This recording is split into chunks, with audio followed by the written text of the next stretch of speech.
Yes, hello. I'm not too sure how this one's going to go. It's just getting dark. I'll have to speak up because I'm in the busy seaside town of West Bay, outside West Bay Angling Centre. They very kindly made a special arrangement for me to pick up some bait. We're going bass fishing. Been waiting to do this for a couple of days. Haven't been feeling top of the world, but I'm not saying I feel top of the world now, but I think a little session of midnight bass fishing will be the cure. Anyway, I don't know how this video is going to go. I got a special light to put on the tripod to do some night filming in anticipation of this. It may just be me sat on the beach. When I say I'm going fishing, that means I need to catch some fish, but we're going bass fishing, big mouth, saltwater bass. It's a northeasterly, well, it's easterly at the moment, not the ideal conditions. It's just about to turn northeasterly. We're going to go underneath the cliffs and see if we can get lucky. Anyway, let's pick the bait up. Let's go. There it is. One box of frozen squid. 1 pound in weight, approximately half a kilo. And that should do us. In the back of the trusty X-Trail. Nissan X-Trail, it's not a Jeep. I got the sleeping bag. Got everything in case I get too old and tired and have to have a little sleep in the car. We should be able to park almost on the beach for this one. Let's go. So it's about 9:25 of an evening, as you can probably see. Just trying out the new tripod light. I've had to angle it down onto the beach so it's not blinding me, and what I've got to do is face it away from the sea. Really important with bass fishing, and we're fishing into night time, into dusk, till dawn, hopefully, if I can last that long. And one thing I should say, or I could tell you about big fish that I've caught, or big fish, big bass that you'll catch at night, they're coming in to with about 3 foot of water over their back. Literally seen them coming up out of the sea onto the beach. I'm probably only going to cast no further than about 20 foot, about 10 metres at the most. Going to be using a whole squid. I haven't looked at the squid yet from West Bay Angling Centre, but a box of squid, and hopefully they're going to be about that big. I'm going to be using pennel trace, a pulley pennel trace, which is about the hook length's about 4 foot, and the complete rig's going to be about 8 foot long. And I'll be using 5/0 hooks, 2 of them, so 2 hooks together on the line. They call that a pennel trace, and the construction of the rig that I'm using, the fishing rig with the hooks on and the weight's going to be attached to, is called a pulley rig. Don't need to use a pulley rig here. They're really good over rocks, really good clipped up rig, keeps your bait together while you're casting, etc. It's one of the rigs that I teach on my beach fishing course at Coastal Survival. But the most important thing I was saying earlier about the light is definitely don't want any light on the water making no noise. So when you're down there, you have your head torch either on red or you have it just down facing your body, but never putting any light onto the water or any noise. Those fish get really easily spooked. The big ones, you'll catch a small one maybe when you're making a load of noise having a bonfire, but everyone's gone off the beach now, and say it's about 9:30 now. I'm just set up and I'm going to be using whole squid. First rod I'm going to cast out is a bit of an old classic now. It's a Pen Venom 13-foot beach caster. It's one my friend Tom gave me. Big shout out to Tom if you're watching. I did have one which I left against the hedge in a car park once with about another £1,000 worth of fishing kit before I realised and got miles away, but there you go. So really old classic Pen, really good make. Pen Venom, if you ever see them about second hand, I'd say they're a really good rod for the, well, they used to be for the money as well, but a really good rod. And I'm using an Okuma reel on there. And on my other setup, as soon as I cast this out in a minute, I'll switch the video off, and we're gonna get we've got a 3-piece Team Daiwa rod, which is one of the rods I use for the students on the courses. I'm gonna put my Pen Surf Blaster 7000 on that. So we're all set up, ready to go for the first rod to cast out. I'm saying I'd love to show you sort of me casting out onto the water, but that's going to involve shining this really bright light out and breaking the golden rule. So not going to be loads of action shots of fishing into the night. I don't know how we'd ever achieve that, maybe night cam or infrared or something, but yeah, hopefully you've got the Ian Gold's fishing shelter up, the Ian Gold's igloo. So the wind's blowing at the moment about easterly. It's going to go northeasterly, which gives us a nice sort of cross offshore drift. There's a little bit of a drift coming in. Wouldn't call it surf, but it's a bit of seaweed on the beach on the strand line. So like I say, I don't know if I haven't cast in the water yet. Anything could happen. But anyway, I'm going to get wet fingers, get a load of squid on my hands, and then get cast in. So I'll have to switch the camera off. I'll get back with you as soon as there's any action. Just get you back on there a minute, show you what I'm talking about. So that's the 5/0 hooks. Okay, one goes through the head of the squid, the other one goes through the tail of the squid, and all I've done is wrap the line. I'll show you how I've done that. Just wrap the line round 3 times. Just put it right out. Really important that your hook points always stick out well of your bait. If they're not sticking out, they don't engage with the fish's mouth. Right, a little bit of wind. Just try and put that down there. So we've got this, what's called bait elastic. It's a bit like seamstress's elastic, and this is going to keep the bait what we call well presented. Make sure that those hooks definitely don't move. All I've done, I've wrapped it around my finger a couple of times, and then just take it round and take that wing of the squid in. Once you've got it round there a few times, you can let go with that other hand. Take both tails round together. Really important, detailed round this shank of the hook. Definitely want that end hook to stay where it is. So plenty of wrapping up makes all the difference. And this beach here I'm on now, I'm glad to say, I don't know if it's going to bring us the same luck, but I caught my biggest ever sea bass off this beach, 11 pound 8 ounces. But that was fishing into the eye of the storm, literally just as the storm broke. But again, we've got a bit of movement on the water tonight. It's just started to cool down after all the heat waves. Hopefully we'll have some cloud come in. It's a bit of a big moon. I suppose it's about a week off spring tides at the moment, so plenty of movement of water hopefully. But there we go, and that is your big bass bait. Anyway, let's get my hands cleaned off. Let's get this in the water.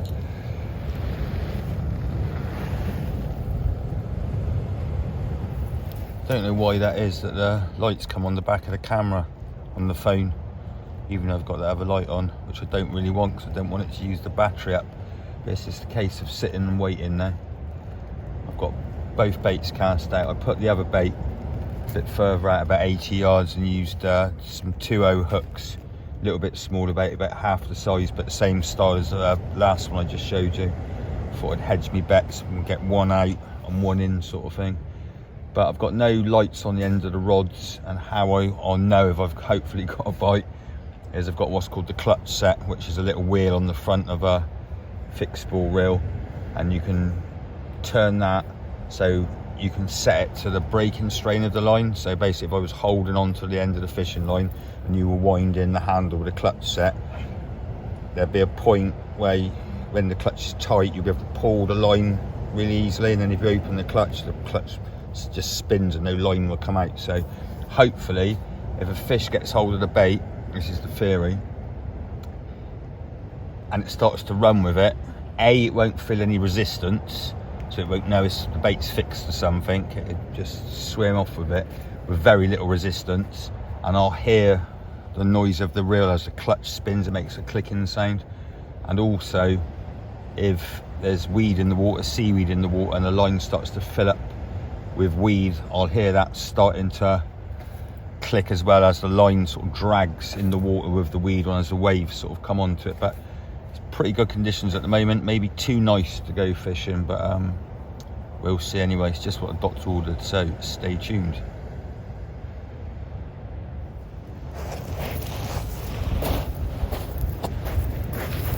So, no bass, but a fish nonetheless. Hopefully you can see that. That's what you call a strap conger eel, and that is longer, well, it's about as long as from my fingertip to my elbow exposed, I suppose. Anyway, didn't even know it was on, didn't feel it. Don't know if I'm gonna get the hook out. I can just feel the last hook there. Even a little one like this has got a bit of a powerful mouth, and what I don't want to do is get it onto the shingle, just let it wash off in the surf there. So I'm going to put it straight into a plastic bag. What I don't want is loads of sand and shingle on it. They've got really sticky, I don't know if sticky is the right word, but they put like loads of like slime sort of on your hands, you see it afterwards, but all the sand and shingle, a little bit excited, sorry, the sand and shingle sticks to it and it's really hard to clean off. So what I'm going to try and do is get the hook out if I can. Sometimes they swallow the hook, but you can just about feel the top hook there. And also as well, it gives you something to grip onto it. This is a bread bag, so try to avoid his teeth. Yeah, and luckily that hook's just gone in the corner of its mouth. The other one's there, so I've got to be careful that one don't get stuck in my hand. Can't move that other one out of the way. If it gets too much of a problem, what I'll do is I'll just cut the line off. Got the scissors here, and it's just in the corner of his mouth. I should be able to get that one out. There you go, starts to wiggle. So yeah, there's a bit of a problem. I've got that top hook on there. So what I'll do is I'll just cut that there. Make sure. Yeah, so we basically, let's have a little look. Make sure the other hook was supposed to be on there. We'll make no, but both hooks are in its mouth. Just have a check on the beach there.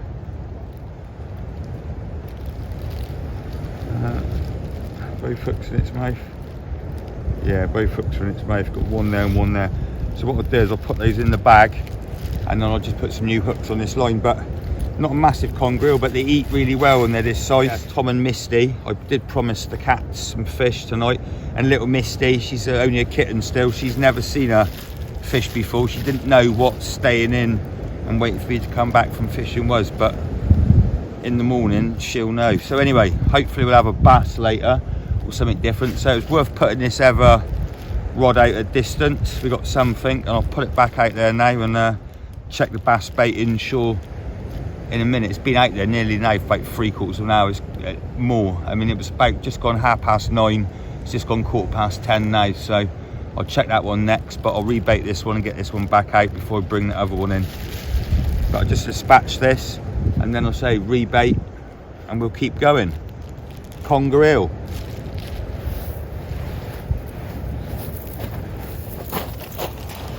What you've got to do is get his tail in there. So I'm off camera. Get his tail in there. Tie the bag up. Sorry that you can't see me, I've got slime all over my hands now. But yeah, you want to tie the bag up. So I've heard about them, even with the heads cut off, wriggling out of a bucket. So a plastic bag, done up like that. I've just dispatched it with a rock. But there it is, in the bag, ready for the cats. Round 2.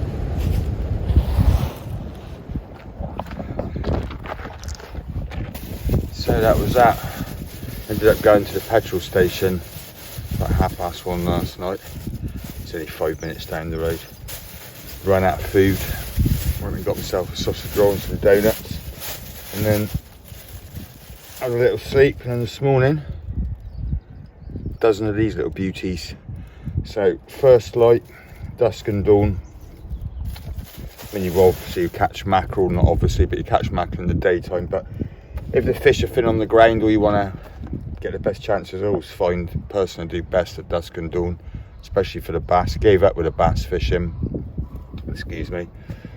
Gave up with the bass fishing after even the bait that was out.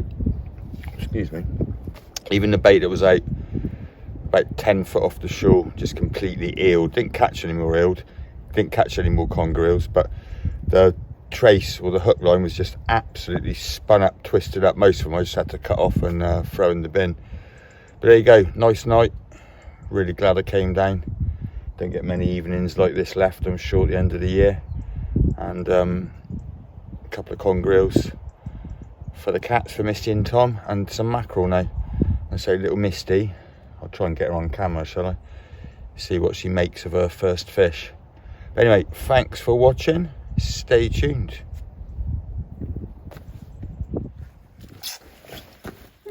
Misty, come have a look, fish. Misty's never seen a fish. Good girl. Tom was waiting for me when I got back from the woods. There's little Misty. She was in the bed waiting. Good girl. Look, Miss. What's this? Look, fish. It's fishing. She's never seen a fish before. Yeah. Look, what's this? Look, what's this?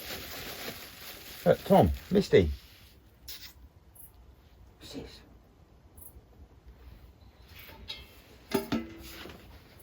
Ooh, look, you smell of that, you have a little lick of that. That's fish. That's fish, Bunch. That's fish, Tom. Yeah. That's fish, Misty. Ooh, what's that? You have a little lick of that. Tom said I'll give her a little kiss. There you go. There's Misty's first fish. That one's as big as Misty. Anyway, I got to get on with the messy job. Get these gutted straight away. You want to get the guts, especially out of mackerel, oily fish and flatfish. Get them out straight away. Should have done them down the beach, but I literally caught them just before I was coming back, as I showed you. So, on with the gutting. Got 5 left. Give Ant in the veg shop. Big shout out to Ant in the veg shop in Bedminster. Gave him 4 of these this morning and swapped them for a bottle of soy sauce. So that's brilliant. These are going to go gutted. Leave some of them whole in the fridge. Put them in the fridge freezer, in the solar fridge freezer. But the rest of them, I'm going to fillet them and then just pan fry them with soy sauce and honey. And if you want a recipe to take away for doing mackerel, I might put this one up on my coastal survival site as a blog, as a recipe. But yeah, soy sauce and honey. Literally, get your fillets of mackerel, red hot pan, bang them in the pan. They don't need any fat. A little tiny bit of oil maybe if you think your pan's going to stick. Turn them both sides, put some honey on, put a splash of soy sauce, let it bubble up, let it reduce slightly so it sort of thickens up and goes that sort of toffee sort of looking consistency, and then enjoy. Anyway, hope you enjoyed that. A little bit of night fishing, escapades in Dorset, living the dream.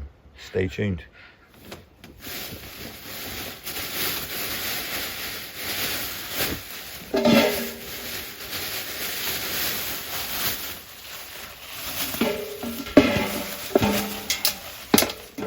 All right, Tom. Tom knows what fish are, don't you, boy?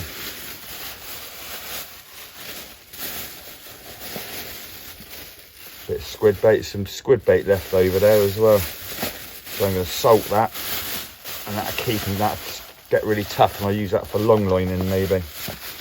But there's an eel in here that, oh, definitely. Well, it's only a couple of hours old. That one hums already. Right, look at this. Oh, I might as well show Misty this conger. This one's as big as you. Look at this girl. Misty. Oh, she's off doing something. She's off going to the toilet, but there was a conger.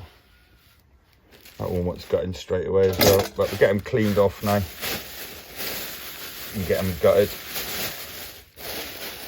Squid bait can go over there for later. And it's fish for a few days.